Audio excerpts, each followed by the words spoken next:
ಅಕ್ರಮವಾಗಿ G category ನಿವೇಶನ ಪಡೆದವರಿಗೆ ಈಗ ಭಯ ಶುರುವಾಗಿರಬಹುದು. ಯಾಕಂದ್ರೆ ಅಕ್ರಮವಾಗಿ ನಿವೇಶನ ಹಂಚಿಕೆ ಮಾಡಲಾಗಿದೆ ಅನ್ನೋದನ್ನ ಪ್ರಶ್ನಿಸಿ ಬೆಂಗಳೂರಿನ ವಕೀಲರೊಬ್ಬರು ಪಿಐಎಲ್ ಸಲ್ಲಿಸಿದರು.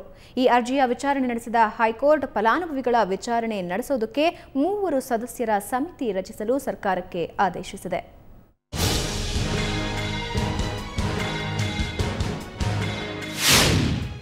ಅಕ್ರಮ ಸೈಟ್ ಪಡೆದವರಿಗೆ ನಡುಕ,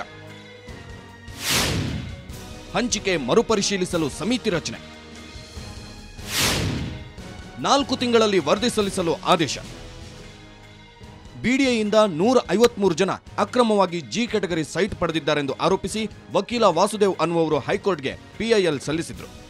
ವಿಚಾರಣೆ ನಡೆಸಿದ ಕೋರ್ಟ್ ಬಿಡಿಎ ಜಿ ಕ್ಯಾಟಗರಿ ನಿವೇಶನಗಳನ್ನು ಹಂಚಿಕೆಯ ಮರುಪರಿಶೀಲನೆಗಾಗಿ 3 ಸದಸ್ಯರ ಸಮಿತಿ ರಚಿಸಲು ಸರ್ಕಾರಕ್ಕೆ ಆದೇಶಿಸಿದೆ. ಸಮಿತಿ 2 ನಿವೃತ್ತ ನ್ಯಾಯಾಧೀಶರು ಹಾಗೂ 1 ಸರ್ಕಾರದ ನಿವೃತ್ತ ಕಾರ್ಯದರ್ಶಿಯನ್ನ ಒಳಗೊಳ್ಳಲಿದೆ. ಈ ಸಮಿತಿ ತನಿಖೆ ನಡೆಸಿ 4 ತಿಂಗಳಲ್ಲಿ ವರದಿ ನೀಡಬೇಕೆಂದು ಹೈಕೋರ್ಟ್ ಸೂಚನೆ ನೀಡಿದೆ.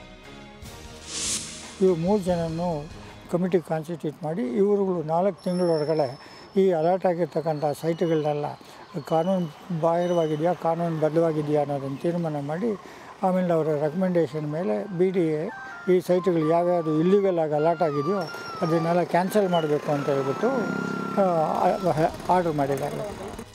ಹೌದು, ಮಾಜಿ ಸಿಎಂ ಸದಾನಂದಗೌಡ ಸೇರಿದಂತೆ ಸುಮಾರು 253 ಜನ ಅಕ್ರಮವಾಗಿ ಜಿ ಕ್ಯಾಟಗರಿ ಸೈಟ್ ಪಡೆದಿದ್ದಾರೆಂದು ಆರೋಪಿಸಿ ವಕೀಲ ವಾಸುದೇವ್ ಅನ್ನುವರು ಸಾರ್ವಜನಿಕ ಹಿತಾಸಕ್ತಿ ಅರ್ಜಿ ಸಲ್ಲಿಸಿದರು. ಈ ಅರ್ಜಿಯ ವಿಚಾರಣೆ ನಡೆಸಿ ಕೋರ್ಟ್ ನೀಡಿರುವ ಆದೇಶ ಅಕ್ರಮವಾಗಿ ಸೈಟ್ ಪಡೆದವರಿಗೆ ಕಂಟಕವಾಗಲಿದೆ. ಅಕ್ರಮ ಸಾಬೀತಾದರೆ ಮೂಲ ಬೆಲೆಯ 2ರಷ್ಟು ದಂಡ, ಬಿಡಿಎ ನಿವೇಶನ ವಾಪಸು ಪಡೆಯಬೇಕು,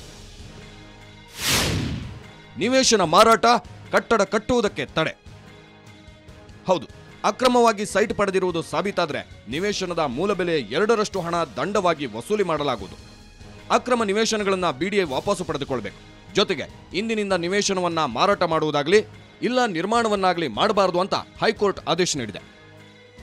ಒಟ್ಟಿನಲ್ಲಿ ಅಕ್ರಮ ಜಿ ಕ್ಯಾಟಗರಿ ಪಡೆದ ಫಲಾನುಭವಿಗಳು ಮುಂದೊಂದು ದಿನ ಸಂಕಷ್ಟಕ್ಕೆ ಸಿಲುಕುವುದಂತೂ ಸತ್ಯ ಅನ್ನಬಹುದು. ಬೆಂಗಳೂರಿಂದ ಮಾರುತಿ ಪಾವಗಡ, ಸುವರ್ಣ ನ್ಯೂಸ್.